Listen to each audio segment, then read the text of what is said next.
Bismillahirrahmanirrahim. Assalamualaikum warahmatullahi ta'ala wabarakatuh. Innal hamdalillah nahmaduhu wa nasta'inuhu wa nastaghfiruh wa na'udzu billahi min shururi anfusina wa min sayyiati a'malina. May yahdihillahu fala mudilla lahu wa may yudlilhu fala hadiya lahu. Asyhadu an la ilaha illallah wa asyhadu anna Muhammadan 'abduhu wa rasuluh. Allahumma shalli wa sallim wa barik ala Muhammad wa ala alihi wa sahbihi wa man tabi'ahum bi ihsanin ila yaumiddin, amma ba'd. Fa inna asdaqal hadithi kitabullah wa khairal hadi hadi Muhammadin sallallahu alaihi wasallam wa syarral umuri muhdatsatuha wa kullu muhdatsatin bid'ah wa kullu bid'atin dhalalah wa kullu dhalalatin fin nar, atau kama qala an-nabiy sallallahu alaihi wasallam, la nabiyya ba'da. Sidang sahabat yang dimurkai Allah Ta'ala sekalian, sebagaimana yang kita sudah maklum, pada malam ini adalah malam sambungan bab yang ketiga daripada kitab Riyadhus Shalihin min Kalam Sayyidil Mursalin. Kita menggunakan edisi terjemahan oleh PTS ini, dan kerana ia merupakan terjemahan bahasa Melayu Malaysia, bahasa Melayu tinggi, dan kita mengambil beberapa satu ayat daripada mukaddimah pada setiap bab dan melihat tafsiran Profesor Dr. Hamka terhadap ayat tersebut menggunakan tafsir Al-Azhar Profesor Dr. Hamka. Dan kemudian kita akan membacakan beberapa hadis yang dimaksudkan oleh Al-Imam An-Nawawi rahimahullahu ta'ala dalam kitab dia yang ada terpampang di bawah skrin ini, iaitu contoh-contoh terjemahan beberapa hadis berkaitan dengan tajuk-tajuk yang kita sentuh. Alhamdulillah, kita sudah maklumkan bahawa antara kitab penting dalam Islam ataupun perkara yang penting dalam Islam adalah bila mana satu perkara itu nak dibincangkan, ia didatangkan dengan hadis-hadis Nabi SAW.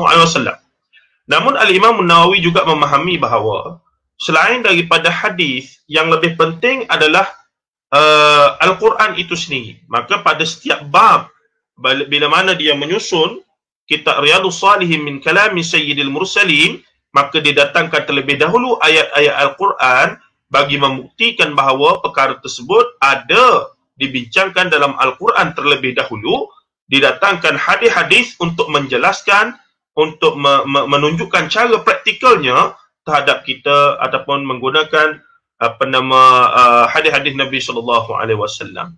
Alhamdulillah, Haji Aki, terima kasih daripada Johor, jauh ya. Lama tak jumpa Haji ni. InsyaAllah lepas pandemik ni kita jumpa insyaAllah kalau ada rezeki. Walaupun saya pun lama dah tak pergi ke Johor. Sahabat-sahabat lain yang mendengar, terima kasih banyak. Mohon share di platform masing-masing supaya semoga mendapat manfaat. Hanya setengah jam sahaja kita membacakan sepotong ayat Quran dan kemudian melihat tafsiran Profesor Dr. Hamka, dan kemudian kita akan melihat pula terjemahan hadis-hadis yang dimasukkan oleh Al-Imam An-Nawawi dalam topik yang kita bincangkan, iaitu pada hari ini kita masuk bab yang ketiga, iaitu bab sabar. Kitabus Sabar, iaitu tentang sabar. Al-Imam An-Nawawi rahimahullah, semalam kita masuk bab taubat. Pada hari yang pertama kita bincang tentang bab ikhlas. Kita mahu belajar tentang ikhlas daripada tokoh yang sepatutnya. Saya hanya sebagai mediator, pengantarnya. Sebab saya pun sedang belajar. Bukan saya, kalau kata, apakah ciri-ciri ikhlas Ustaz? Oh, ciri ikhlas menurut saya tidak sesuai. Kerana ikhlas, sabar itu satu sifat yang tinggi dalam Islam, sehingga menyebabkan kita terpaksa untuk belajar daripada Allah, belajar daripada Nabi Muhammad SAW, belajar daripada ulama-ulama yang sudah terbukti kesabaran, kejujuran, keikhlasan, dan juga pada hari ini kesabaran mereka. Al-Imam An-Nawawi memasukkan bab ini dengan mendatangkan yang pertama ayat Quran, yang kedua hadis-hadis Nabi SAW. Kerana apa? Kerana Al-Quran lah yang menyuruh akan sabar itu. Bahkan yang sangat mempraktikkan sabar dengan penuh sempurna adalah siapa? Nabi Muhammad SAW. Kita merujuk dan bergantung kepada para ulama yang membawa kita kepada Quran dan hadis, iaitu sumber Al-Quran dan hadis Nabi SAW. Itu maksudnya bila kita kata kita merujuk kepada para ulama. Bukannya merujuk kepada diri dia dan juga kepada diri dia. Tidak. Maksud kita merujuk kepada para ulama ataupun bergantung kepada para ulama adalah ulama tersebut membawa kita, membantu, menjadi jambatan, menjadi mediator, menjadi kita kata wasilah kita untuk pada sumber agama ini, iaitu taraktu fikum amraini lan tadillu ma tamassaktum bihima kitaballah wa sunnatan nabiyhi. Apatah lagi dalam urusan-urusan akidah, ibadah khusus dan seumpamanya. Dan pada hari ini kita bincang tentang akhlak, kita bincang tentang arahan Allah dalam bab sabar. Bagaimana Allah menyuruh dalam Quran dengan begitu banyak sekali ayatnya. Sebagai contoh, Al-Imam Nawawi mendatangkan ayat ke-200, iaitu ayat terakhir daripada surah Al-Imran. Kemudian Al-Imam Nawawi juga memasukkan terlebih dahulu dalam bab sabar ini ayat yang kedua, iaitu ayat ke-155 suratul Baqarah. Kemudiannya didatangkan pula surah ke-10 ataupun ayat ke-10 surah Az-Zumar. Saya tidak membacakan satu persatu sebab kita nak petik satu ayat saja. Sebab kita nak dalam setengah jam sahaja, masa yang singkat, maka saya akan ambil ayat yang pertama tadi, surah Al-Imran ayat ke-200. Kita tengok bagaimana Hamkam mengulasnya, mentafsirkannya, mentadabburkannya, dan kemudian kita akan tengok terjemahan kepada hadis-hadis yang terdapat di dalam Riyadhus Shalihin min kalam Sayyidil Mursalin. Tuan-tuan dan puan, terima kasih kerana bersama. Nampaknya guru-guru saya banyak bersama malam ini. Ustaz Amir Fathi, hafizahullah. Ustaz Mustafa Suki, hafizahullah. Semua, Tuan Haji Aki lagi, dan beberapa orang lagi sahabat ini, insyaAllah. Masih banyak. Baik, tuan-tuan dan puan rahimahullah, antara lain, Imam An-Nawawi juga memasukkan terlebih dahulu surah Asy-Syura ayat 43. Ataupun kemudian dia masukkan juga suratul Baqarah ayat 153. Kemudian dia masukkan juga surah Muhammad ayat 31. Ini semua adalah ayat-ayat yang paling tidak mempunyai kalimah sabar. Sabar. Dan kata terbitan daripada sabar. Sabirun, fasabrun jamil, dan seumpamanya. Baik. Jadi kita tengok terlebih dahulu ayat yang ke-200. Saya menggunakan naskah ini. Juzuk yang terbitan terbaru juga daripada PTS. Ayat ke-200 yang berbunyi daripada surah Al-Imran, ayat yang terakhir. A'udzu billahi minasy syaithanir rajim. Ya ayyuhalladzina amanu isbiru wa sabiru wa rabitu wattaqullaha la'allakum tuflihun. Sadaqallahul azim. Semestinya untuk mendapat gambaran yang lebih jelas, perlulah kita membaca ayat-ayat sebelumnya. Apa yang dibincangkan dalam surah Al-Imran, banyak sekali teguran ataupun pendedahan Allah Azza wa Jal terhadap makar-makar ataupun kejahatan satu kaum yang sepatutnya menjadi pengajaran bagi kita, iaitu kaum Nasrani, kesesatan mereka dan seumpamanya. Dalam suratul Baqarah, Allah banyak menceritakan tentang Bani Israel. Ya Bani Israel, ya Bani Israel, ya Bani Israel. Dan dalam surah Al-Imran, Allah banyak mendedahkan, membincangkan, mengajarkan kita tentang kesesatan kaum yang dinamakan sebagai mereka yang menganut agama Nasrani. Begitulah aturan Allah Azza wa Jalla. Baik. Ayat tadi bermaksud, ya ayyuhalladzina amanu sabiru wa sabiru wa dhabitu wattaqullaha la'allakum tuflihun. Wahai orang-orang yang beriman, kata Buya Hamka dalam menterjemahkan ayat ini. Bersabarlah kamu dan kuatlah kesabaran kamu. Ya ayyuhalladzina amanu sabiru wa sabiru. Dua kali dia ulang tu. Biasanya bila berlaku pengulangan itu satu litaukid, iaitu penekanan. Ya ayyuhalladzina amanu sabiru wa sabiru. Wahai orang yang beriman, sabarlah kamu dan perkukuhkan, permantapkan, kemaskan lagi kesabaran itu. Warabitu, dan bersiap-siaplah. Wattaqullah, dan bertakwalah kita kepada Allah. La'allakum tuflihun, supaya kamu mendapat kemenangan. Tuflihun, falah. Daripada perkataan falah, iaitu kemenangan. Yakni, antara kriteria orang yang menang berdasarkan ayat ini adalah orang yang sabar dan memperkukuhkan kesabarannya dan kemudian bersiap siaga untuk menghadapi sebaran ujian dan seumpamanya, dan mereka itu termasuk orang yang bertakwa, dan mereka itulah yang dikatakan orang yang mempunyai ciri-ciri mereka yang mereka yang berjaya di dunia dan di akhirat. Baik. Kata Buya Hamka dalam ayat ini, siapa yang ada kitab boleh tengok ya. Bagus PTS, dia keluarkan satu jilid jadi murah tuan-tuan. Tak perlu beli segedebuk 30 juzuk.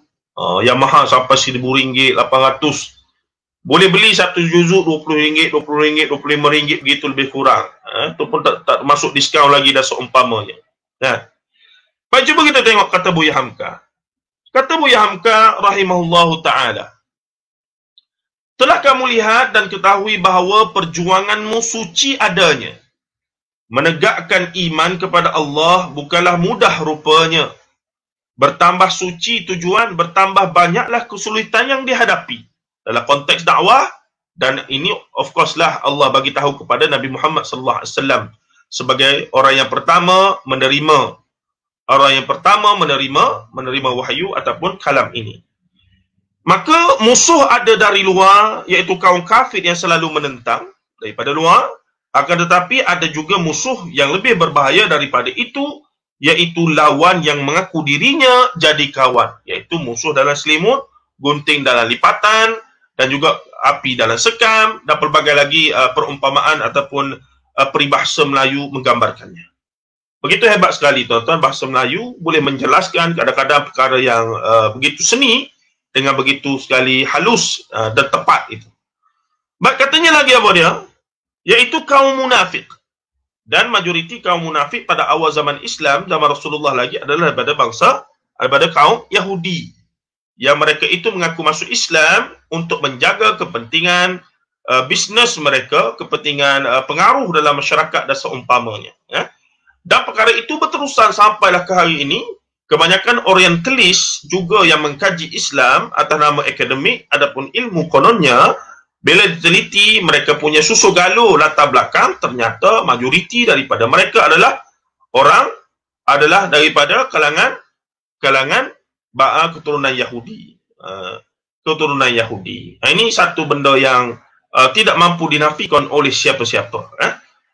Sahabat kami dan guru kami yang mulia juga, Ustaz Fikri Al-Maghiri, ada menulis buku khas, dia menterjemahkan satu buku khas mengenai bagaimana para orientalis ini bersungguh-sungguh mencari ataupun mengkaji tentang Islam, bahkan kadang-kadang mereka menghafal Al-Quran, bahkan mengaku masuk Islam. Antaranya Snot Hozronje, seorang orientalis daripada Belanda yang pergi ke Mekah, mengaku menjadi haji murad ataupun masuk Islam, belajar Islam sungguh-sungguh sampai jadi alim, pergi ke Aceh, kahwin dengan anak kepada guru pesantren, kiai pesantren, semata-mata untuk mendapatkan data-data kajian dia. Dia seorang antropologis. Luar biasa tuan-tuan. Satu sikap yang boleh ditiru dari sudut kesungguhan, kejuhudan dia dalam mencerap data akademik, ilmiah. Tapi satu benda yang sangat kita geram dan juga bencilah apabila kita tahu dia buat perkara itu, bahkan akhirnya dia declare dia kafir, bahkan perkahwinan dia dengan isteri dia ataupun anak-anak hasil perkahwinan itu pun akhirnya menjadi satu polemik juga di Indonesia, di Aceh sana. Bagi siapa yang berminat membaca Snot Hozronje, bolehlah, ada banyak buku dia, bahkan ada kajian-kajian akademik tentang beliau yang menarik untuk kita telusuri bagaimana seorang orientalis yang bersungguh-sungguh mengkaji tentang Islam, tentang alam Melayu, dan akhirnya dia kekal. Tanpa menafikan sebahagian orientalis ada yang mengkaji tentang Islam, bahkan sungguh-sungguh mengaji tentang Islam, dan akhirnya masuk Islam, dan akhirnya menjadi pembela Islam. Pun ramai juga. Begitu ya. Baik. Kemudian katanya lagi, ada lagi musuh yang berbahaya dari itu, iaitu hawa nafsumu sendiri kalau tidak terkendali, kata Buya Hamka. Musuh luar jelas orang kafir, tapi ada musuh dalam. Yang pertama munafik, tapi ada musuh yang lebih dalam, iaitu hawa nafsu kita yang tidak mampu kita kontrol dengan iman. Yang sudah kita bincangkan semalam dalam bab ikhlas ataupun bab yang kedua, iaitu bab taubat tadi. Jadi tuan-tuan dan puan, kata Buya Hamka lagi, kita pergi laju. Namun kamu ada mempunyai modal yang tidak akan habis, iaitu iman, kata Buya Hamka. Bahkan iman itulah yang mereka musuhi. Siapa? Golongan munafik dan hawa nafsu.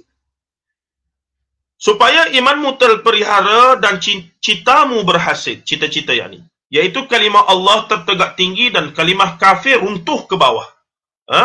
Kalimatullahi hiyal ulya. Kalimah Allah itu sepatutnya berada di tempat yang tertinggi. Hendaklah kamu memegang teguh 4 perkara, kata Buya Hamka. Kalau kata perbahasan malam ini habis di sini pun puas hati tuan-tuan. Maksud kita mendapat satu maklumat yang penting tentang isbiru wasabiru, sabar dan memperkukuhkan sabar. Maka Buya Hamka mendatangkan lagi apa dia? Dia kata yang pertama, apa yang menjadi modal kita iaitu memperkukuhkan iman untuk lawan musuh daripada luar dan dalam tadi, yang pertama adalah sabar. Kata Buya Hamka, yang pertama sabar, tahan hati teguh, sabar menahan nafsu, sabar mengendalikan diri, baik waktu bertahan maupun waktu menyerang. Sabar saat ujian menimpa dan sabar melakukan perintah Allah. Ada 4 sabar. As-sabrun ala ta'ah, as-sabrun ala al-ma'siyah, as-sabrun ala berapa? Ada 3-4 sabar yang guru kami Maulana Syamsuddin Abdul Rahman pernah mengajar kami. Kami pun tak ingat dah. As-sabru ala ta'ah, as-sabru ala ma'siyah, as-sabru ala sabar dalam melakukan ketaatan pada Allah, sabar dalam melakukan menolak maksiat, dan beberapa sabar lagi lah. Dan di sini sudah disebutkan apa dia tadi? Tahan hati, sabar menahan nafsu, sabar mengendalikan diri waktu bertahan maupun waktu menyerah, sabar saat ujian menimpa, dan sabar melakukan perintah Allah. Lebih kuranglah, tuan-tuan ya. Baik, yang kedua, menangkis atau melawan sabar. Ini poin yang kedua, kata Buya Hamka, iaitu sabar yang setingkat lagi atau memperkuatkan kesabaran. Isbiru wasabiru tadi. Sabar, okey dah. Tapi kadang-kadang ada benda yang perlu lebih lagi. Bila ujian menimpa tu lebih teruk, lebih dahsyat apa semua begitu begini, maka perlunya kita memperkukuhkan lagi, memantapkan lagi sabar itu menjadi sabar yang lebih tinggi sikit setingkat. Menangkis atau melawan sabar, iaitu sabar yang setingkat lagi atau memperkuatkan kesabaran, sebab pihak musuh pun tentu akan memakai alat sabar pula dalam menghadapimu. Kerana itu tangkislah sabar mereka dengan sabarmu. Artinya kesabaranmu haruslah lebih kuat, kerana barang siapa yang lebih lama tahan, itulah yang akan menang. Laksana menahan nafas menyelam dalam air, kata Buya Hamka. Barang siapa yang lebih singkat nafasnya, dialah yang lebih dahulu keluar dari dalam air. Subhanallah. Satu perumpamaan yang semua kita boleh faham. Siapa yang sabar lebih lama, maka orang itu akan berpeluang cerah untuk mendapat kemenangan. Sebab musuh kita pun sabar juga dan nak buat jahat pada kita. Kita kena sabar juga dalam menghadapi dia, agar nanti kitalah yang mengecapi kemenangan, bukannya diri mereka itu. Baik, katanya lagi apa dia? Yang ketiga, hendaklah bersiap terus atau bersiap siaga. Perkuat penjagaan, kukuhkan kewaspadaan, kata Buya Hamka. Termasuk juga di dalamnya mengawasi batas-batas negeri Darul Islam. Jangan sampai dimasuki oleh musuh dari Darul Kufur. Ini konteks dululah, bukan hari ini, tuan-tuan ya. Bukan hari ini, dulu. Dulu ni ada ada inilah negara, ada kafe harbi ya ni. Sekarang pun ada, tapi lah konteks negara kita ini, istilah-istilah fiqh ini tidak boleh digunakan sewenang-wenangnya. Mereka yang bukan Islam dalam negara kita tidaklah boleh dan jauh sekali untuk dinisbahkan sebagai kafe harbi itu. Kafe yang diperangi, harbun itu perang. Jadi kafe yang boleh diperangi, sebab kafe yang boleh diperangi ini, darah mereka halal untuk kita, harta mereka boleh dirampas, anak isteri mereka boleh kita jadikan hamba kita. Mana boleh tuan-tuan hari ini kita buat begitu? Jadi konteksnya sudah berubah. Benda yang bersabit dengan mutaghayyirat ni, dia bukan thawabit tapi mutaghayyir. Benda yang boleh berubah, benda yang bersabit dengan ekosistem politik dan seumpamanya. Itu kita serahkan pada para ulama kita untuk membuatkan keputusan. Hari ini sudah ada negara bangsa, ada perlembagaan, adanya bla bla bla, dan para ulama Islam sentiasa berusaha untuk mendapatkan yang terbaik untuk dalam konteks membela Islam dan juga apa-apa saja yang bersabit dengan Islam, umat Islam dan seumpamanya. Baik, kata Buya Hamka lagi, termasuk juga di dalamnya mengawasi batas-batas negeri Darul Islam, jadi halaman rumah, sehingga kalau ada penyerbuan tiba-tiba, kita telah siap selalu. Sabar, antara sabar yang tertinggi juga adalah dalam mempersiapsiagakan sentiasa, sehingga kan sekecil-kecil laman rumah kita yang diceroboh sampailah sebesar-besar negara kita bila diceroboh ataupun diperangi oleh musuh-musuh luar.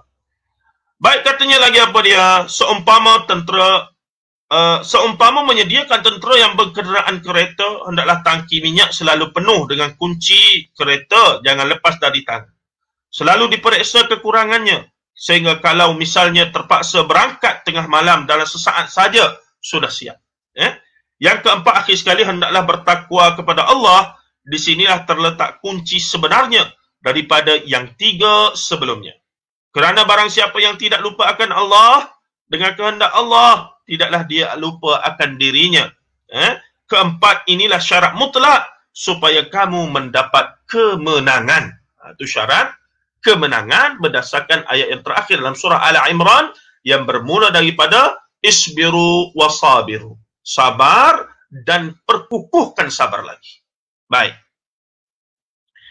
Kemudiannya, memang dalam menghadapi musuh-musuh yang 4 lapis tadi, musuh yang paling dekat ialah hawa nafsu sendiri, hendaklah menang pula dalam menuju tujuan terakhir, iaitu redha Allah Subhanahu wa taala. Kata Buya Hamka, selesai surah Al-Imran di Rumah Sakit Persahabatan Rawamangun, Rabu 18 Muharram 1385 Hijrah, 19 Mei 1965.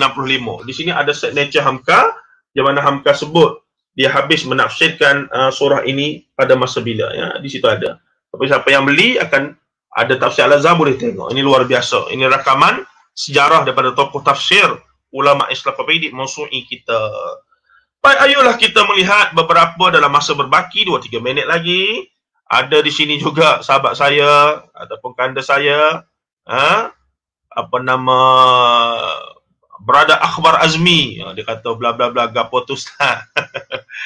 Dan ada di sini Abang Salman Sulaiman kita, dia kata Assalamualaikum, Waalaikumsalam. Ini bermakna walasna huzrangge, mendalami Islam sungguh-sungguh namun dia mungkin tidak mendalami ilmu bab ikhlas kerana Allah. Jika dia ikhlas, tentu dia juga pasti ikhlas memeluk Islam dan kekal sebagai Muslim ke akhir hayat. Bukan menipu mengenai Islam, bukan begitu. Betul Abang Man. Memang niat dia dari asal pergi ke Mekah adalah untuk sebagai kajian akademik dia.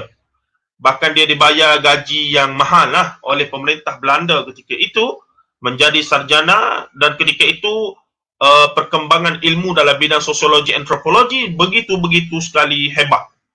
Memang mereka berebut-rebut mengkaji alam Melayu kita, khususnya Indonesia lah, Hindia Timur. Belanda dengan Hindia Timur lah, kita di British. Dan menyebabkan sumbangan mereka akhirnya dalam akademik itu luar biasa. Itu tidak dapat dinafikan. Mereka datang mencerap, mengkaji, mencatat dan seumpamanya, menyebabkan kita boleh untuk akhirnya menggunakan tulisan-tulisan mereka itu untuk kajian-kajian akademik kita mutakhir ini, sama ada untuk kita setuju ataupun tidak setuju. Dia membuka ruang, walaupun dia tulis benda yang kemungkinan setengah perkara terlalu tidak betul lah. Tapi kemudiannya akhirnya boleh boleh juga untuk kita ni kita menggunakan. Macam contoh dalam bidang kajian saya minat pemikiran Islam di alam Melayu berkaitan dengan khurafat, tahyul, mistik apa semua. Ternyata bila kita membelik buku-buku mereka, antaranya oleh oleh Endicott, oleh Malay Medicine dan seumpamanya, maka banyak maklumat yang kita dapat. Meskipun banyak juga yang kita tak setuju. Kita tahu mereka salah membuat penafsiran dan seumpamanya. Itu kita mesti terima. Tapi hakikatnya dari awal sebahagian mereka memang tidak ikhlas. Memang bukan mencari kebenaran, tapi buat kerja kerana ada upah, buat kerja kerana nak mencapai matlamat mereka yang tersendirilah dan seumpamanya. Baik. Betul ke Ustaz sabar itu untuk orang miskin, syukur itu untuk orang kaya? Tidak. Sabar dan syukur kedua-duanya untuk orang miskin dan kaya. Dalam Islam, saya ada pandangan tersendiri ya. Kaya itu subjektif. Kaya dan miskin itu sebenarnya subjektif. Kadang-kadang miskin itu ada orang memang pilih nak hidup miskin. Walaupun dia boleh untuk keluar hidup biasa macam orang, tapi dia selesa dengan kadar dia tu. Dia tidak mahu usaha lebih walaupun dia mampu. Dia cukup rumah dia, isteri, ada anak 2 orang, rumah dia, rumah setinggan ke rumah. Dia rasa cukup. Dia tak nak pergi lebih lah. Walaupun dia mampu. Tapi dia pilih. Dia rasa cukup selesa dengan keadaan itu. Dan ini yang masalah kepada majlis agama kita ya. Bila setengahnya bila dia pergi inilah bagi bantuan apa semua, tanya ayah ada, mak ada, anak-anak ada, dan ternyata sihat semuanya, tetapi hidup dalam keadaan yang pada zahirnya nampak terlalu miskin. Sebahagiannya memang memilih untuk miskin. Sebab apa? Bantuan ada, miskin pun makan kenyang juga, tak ada masalah. Jadi kemiskinan pada saya satu pilihan. Melainkan memang Allah dah takdirkan ayah dia ada penyakit kronik, cimani, darah tinggi, potong kaki, anak dia pun OKU apa semua. Itu cerita lain. Ni kita kata kita pergi satu rumah, mak ayah dia ada lagi, anak-anak pun dah besar semua, sama ada tak sekolah ke, tapi sihat semua, boleh bekerja lah kita kata. Baliknya kalau kita kata kita nak bantu dia, kita ambil anak dia pergi kerja di, contoh di Petronas lah seorang. 2 orang kita ambil kerja di Petronas. Dah dapat dah 2,000 sebulan sebagai contoh. Tapi orang macam ni, bila kita bagi kerja, tak ada 2 hari, dia berhenti kerja. Dia memang malas. Dia memang tak nak. Dia pilih untuk miskin. Satu. Yang kedua, kaya dalam Islam ni apa penanda aras dia? Saudara Hairul. Penanda aras kaya dalam Islam, pada saya, berdasarkan pembacaan saya adalah, bukannya semestinya bila semua orang Islam Melayu di Malaysia ni pakai Mercedes, pakai apa nama Velfire, pakai Estima ke, pakai apa nama Ferrari ke, barulah umat Islam Malaysia kaya. Tidak sebegitu. Sebenarnya kaya ataupun hidup yang kita katakan mencapai tahap yang mampu untuk menyumbang pada orang lain, iaitu layak membayar zakat. Jadi sepatutnya sebuah negara Islam yang nak mencapai sebuah negara yang bebas miskin adalah negara yang memfokuskan untuk rakyatnya bebas terima zakat. Yang ini semua rakyat layak mengeluarkan zakat. Sebab ada orang dia dapat 1,000 sebulan dia dah rasa kaya. Ada orang dia dapat 2,000 sebulan, bukan main dah kaya dia tu. Ada orang perlukan 10,000 tu pun tak cukup lagi. Jadi subjektif ya, antara sabar ini untuk orang miskin, syukur untuk orang kaya. Pada saya sabar memang sabar dan syukur dua-dua untuk orang kaya dan orang miskin. Tuan-tuan dan puan-puan rahimahullah, kita berhenti situ. Saya nak baca beberapa potong hadis daripada bab sabar daripada Riyadhus Salihin min kalam Sayyidil Mursalin, kitab ini. Kalau dapat satu hadis, 2 hadis pun sudah cukup bagus pada malam ini, insya-Allah. Baik, hadis yang pertama dalam bab ini, Al-Imam Nawawi masukkan apa dia? Abu Malik, nama sebenarnya Haris bin Asim Al-Ashari, melaporkan Nabi Muhammad SAW menjelaskan, bersuci adalah sebahagian daripada iman. At-tahuru syatrul iman. Berkata Alhamdulillah memenuhi neraca timbalan amalan baik seseorang itu pada hari kiamat kelak. Menyebut subhanallah walhamdulillah memenuhi ruang antara bumi dan langit. Sembahyang adalah cahaya yang memberi petunjuk kepada amalan baik. Sedekah adalah bukti benarnya iman seseorang itu. Sabar adalah sinar yang terang benderang, kata Rasulullah SAW. Al-Quran adalah hujjah untukmu dan terhadapmu. Manusia akan bangun pada waktu pagi, sama ada mentaati Allah ataupun mentaati syaitan dan nafsunya. Maka dengan itu beliau sama ada membebaskan dirinya daripada kehinaan dunia dan azab di akhirat, sekiranya beliau melakukan ketaatan kepada Allah, ataupun membinasakan diri sendiri sekiranya melakukan maksiat dan dosa. Hadis ini direkodkan oleh Muslim ataupun Imam Muslim bin Hajjaj. Wallahu ta'ala a'lam. Itu 30 minit untuk hari ini. InsyaAllah kita jumpa lagi tajuk yang seterusnya pada hari esok, iaitu apa tajuk esok tuan-tuan? Iaitu bersifat benar. Bersifat ataupun bersikap benar. Wallahu ta'ala alam. Sallallahu alaihi wasallam Muhammad wa ala alihi wa sahbihi ajma'in. Walhamdulillahi rabbil alamin. Assalamualaikum warahmatullahi ta'ala wabarakatuh.